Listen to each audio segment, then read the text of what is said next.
Hi there. Welcome to another episode of What's Your Story? Tonight we are sitting down with our board member and volunteer extraordinaire at the front desk on Mondays at 9:30, Mike Donaghy. Welcome to our show. Thank you, Mary Lou. So usually when we start our interview with people, we like to know, where do you hail from? Where did you grow up? And how did you get to Kennebunkport? There's a long answer to that question. Good. We've got quite a lot of time. Okay. I was an Army brat, so my dad was an Episcopal chaplain in the Army. He joined the Army during World War II, befriended a congregational minister who was also a chaplain, whose wife's family had property in both Wales and here in Kennebunkport. Oh, okay.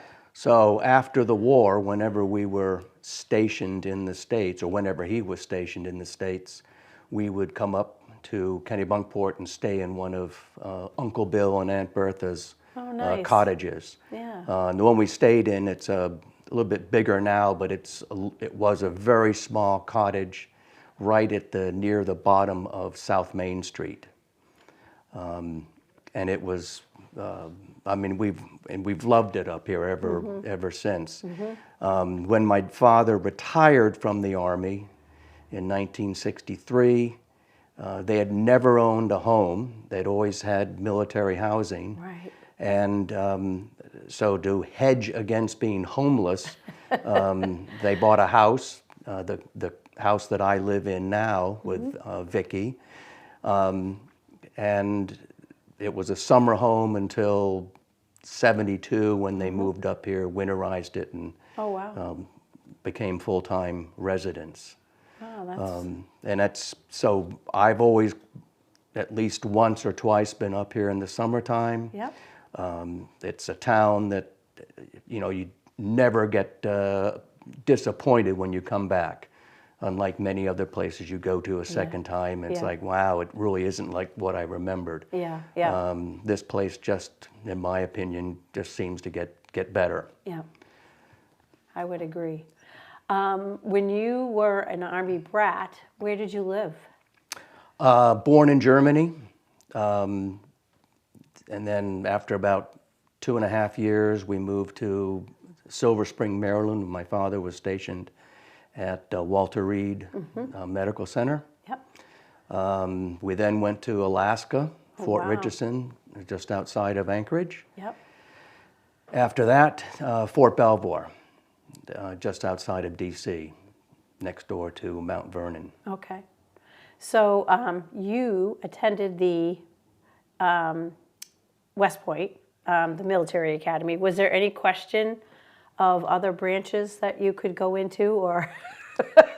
I know that happens with some families. I can't imagine, or I can't remember if I applied to the Air Force Academy. I certainly did not apply to Navy because I don't do well on water.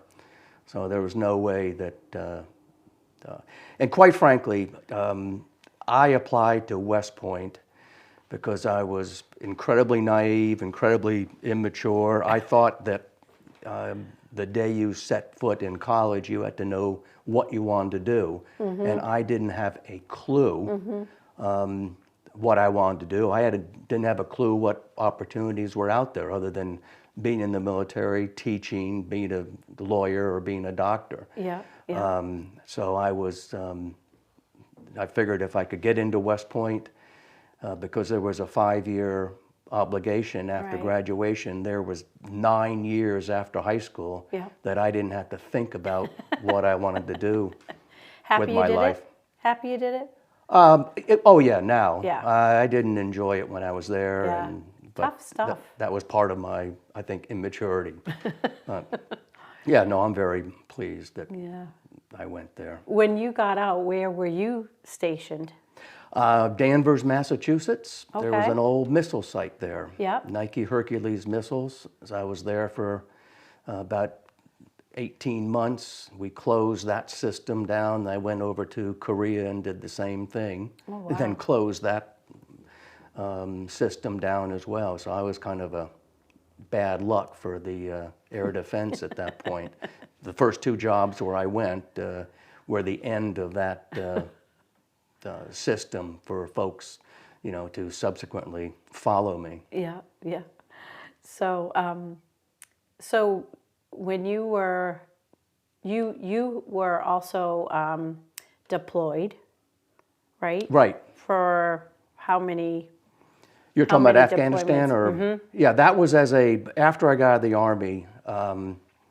I went to work for, or ultimately went to work for the federal government, for the Army, Yep. doing the same thing, Yep. but only wearing civilian clothes instead.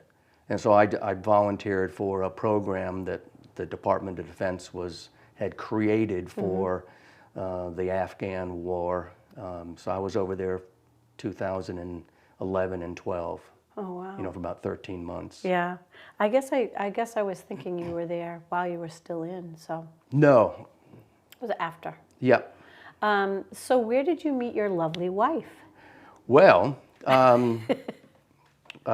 met her.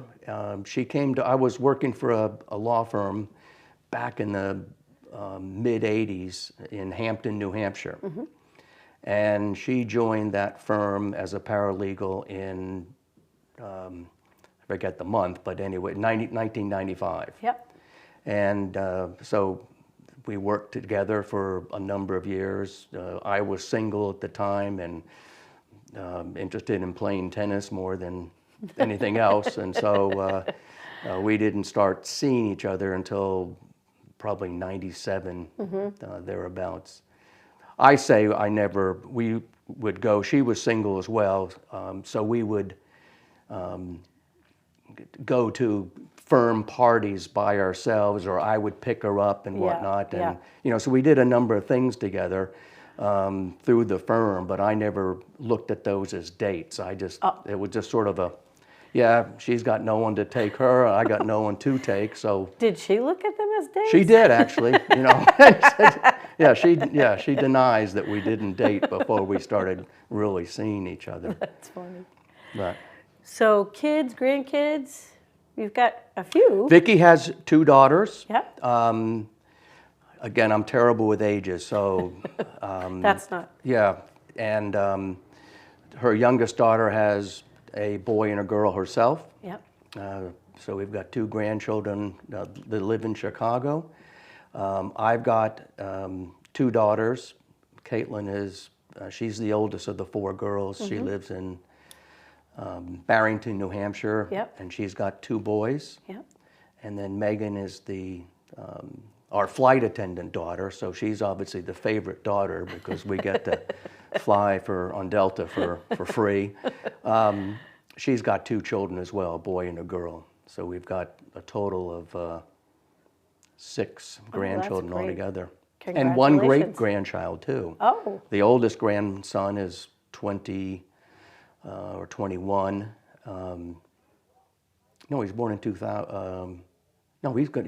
Well, anyway, doesn't matter. So anyway, you used to bring, when I first met you, you used to bring that's a young him. man. That's right. I was going to say that the age, the timing sounds about right for that person. Yeah. So what's he up to these days? He lives in Farmington, Maine, Yep. and works for a hardscaping firm Oh, wow. in that area. Oh, that's great. Do you get to see him a lot? Now we get to see him once or twice. He'll be back for Christmas, but Yep. other than that, Yep. it's just once or we'll go visit him on our way to either Saddleback Lake. We go up there every year for a week. Yep. We also go to Acadia for a week every year. Oh, nice. So we'll go see them Yep. on our way to those respective vacations. Very good. Yeah. You are a board member here. You're also a volunteer here. Besides here, I know you've got other things going on with the church. Can you tell us a little bit about that? Well, with St. David's, yeah, I do volunteer work there, but I'm no longer on the vestry. Okay. I used, in the summertime, we go to St. Anne's. That's where Vicki and I were married. Yep. And I used to be on the vestry there just before I went over to Afghanistan. So now my only real job is working here on Monday mornings. Thank Although in the goodness. summer I work 2 nights a week at the Colony. Oh, that's helping John Martin keep that place afloat. Yeah. And that place has gone through some big changes in the last couple of years. Oh, it's exciting, yeah. Yeah. So everything opening for them next summer? That's the plan.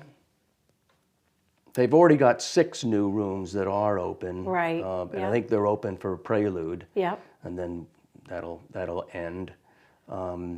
Which is kind of different for them, right? Usually they shut right down. Correct. Yeah. Yeah. And it's, the new building's going to be fully winterized, heated. That doesn't mean that the hotel will be open in the winter, Right. but at least it has that potential. And you mentioned tennis, so you're a big tennis player? Yes, not a particularly good tennis player, but we have a heck of a lot of fun. How many matches a week would you say you play? I run 3 groups. Wow. And so probably between 3 and 4, maybe 5 games or matches a week. Yeah. Wow. And did you ever get into pickleball? Nope, not yet. No? You're going to wait for that? Yep, I have no interest at this point. I'm sure once I pick it up, I'll ask myself, why didn't I do this before? Yeah. I know a lot of people around here play paddleball.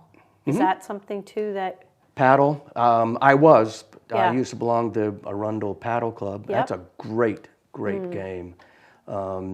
But because we are now spending the winters in Mexico, I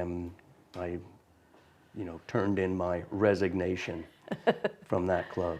So why Mexico? Why did you choose Mexico for all the places? First of all, I didn't choose it. That's Vicki's choice.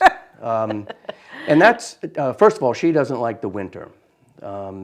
She grew up in Fort Wayne, so their winters are probably worse than ours, maybe. Yeah. And she's never liked the winter. About 10 years ago, the former manager of the Kennebunk River Club, he and his wife, who have always traveled a great deal. You're talking about Joe and Doris? Joe and Doris, right. They bought a house in the area where we now own a house. Okay. They came back from their first winter there, because he was still working at the club at the time. Yeah. And brought all these pictures, of course, and a number of members of the club, friends of theirs, just, okay, we've got to come down too. Yeah. So we have good friends of ours. They've been renting down there for the past 13 years now. Another couple, friends of ours, they bought a house down there. So it's, we visited them a number of times over the past 13 years, or so you got more like 10 years. With We went down there 2 years ago, I think it was, to house sit for somebody, pet sit as well, while they went birding in Belize. So we were there for a month, and thought, well, look, why don't we look around? We've got a whole month here. Nice. And so we ended up, we looked at a ton of properties and found one that really, it was just move-in ready. Nothing about it we wanted to change, other than furnish it. Is it scary where you are? Or I hear many things about being down there and don't leave your complex or any of that kind of stuff. No. And I think, first of all, it's a very big expat community of Americans and Canadians and other Europeans. And it's right on the largest lake, or these various villages that the village we live in, the major town, which is called Ahihic, and then another town, San Juan Casala, where Joe and Doris and our friends live. It's right on the largest lake in the country, surrounded by mountains. Yep. And, you know, there's property crime there, but there's no... Yeah, you don't ever feel... No one's worried about... That's good. Drug, you know, the cartels. Yeah, yeah. Oh, that's good. And I think, you know, the rumor is that the cartels have sort of put the word out, leave these people alone. Gotcha. You know, the country needs them because we plow a ton of money down there. Yeah, yeah. So whether that's, I mean, it's probably not true, but that's what we think at least. So you started volunteering at the front desk here at the library 3 years ago? 4 years ago? I think so, yeah. Did anything surprise you while you started working, and even now, like you've been there for quite a while? Anything that has? I just always like to know how the volunteers at the desk, like, what do you see? Things that you were totally shocked at when you started working here. Well, first of all, just a little bit of background. My dad, when they moved up here in '72, or he may have volunteered in the summer too, I don't know. But anyway, he volunteered, he served on the board. Yep. He wrote a monthly book review. Oh, wow. So he was extremely well read. So I felt it looks like fun. Yep. Pay is terrible, of course. Yes. Although I do have to admit, I do waive a fine here and there for myself if I'm 2 days late or something like that. And nothing shocked me. I mean, but I was amazed at how much fun it is. Yeah. Talking to people, seeing all the books that come in and out, and looking at the leaves, and to say, hey, this looks like something I want to pick up. That's the beauty of it. Yeah. I think. Yeah. And you'll never have a time where you know 10 books might not pop out at you. Right. So. And it's a good way to keep track of, if you have a favorite author. Yep. Just when he or she puts out a new book, you know, you're right there, so you can put your name to the front of the list. Yeah. Have you seen over time? Have you seen the library changing? Have you seen anything that's different for you while you've been here? No, I don't think so. It's no. Kind of nice and cool. Yeah. Yeah. That's I think that's for me too. Like the people that are coming in and out, the things that they're requesting, like a lot of that stuff doesn't change. Do you find yourself giving lots of directions to people or giving recommendations for restaurants? No. And quite frankly, I'm not interested in doing that. I sort of I'm here to check out books, to check in books, to reshelve the books. So, you know, I'll tell you where to find something in the library, but I don't want, other than that, leave me alone so I can do my job. We know that's not true. Yeah. Yeah, sometimes people will come in, and we've had some interesting questions. You know, where is the Kennedy compound? That one's come up. A Kennedy compound, Yep, wow. that one's come up. That'd be a long drive. That would be a very long drive. Trying to think of what else. There's been a few. I think we've got them written down somewhere, but I always like to ask, you know, that question for, you know, things that have kind of shocked you. So anyway, so for St. David's, you are. You help with different programs that go on over there. They've got a lot of stuff happening. Do you do? I'm on the finance committee, Okay. Which I enjoy. But other than that, my focus is working with a number of other guys that take care of buildings and grounds. Oh, okay. And that way I can try and learn some skills, you know, something, what I call useful in life. You because I had a desk job all Right. my life, other than when I was in uniform for the Yeah. most part. So I'm finding in retirement, learning how to bang a nail and change a light bulb and whatnot is a lot of fun and rewarding. So how come you didn't get on our grounds committee here?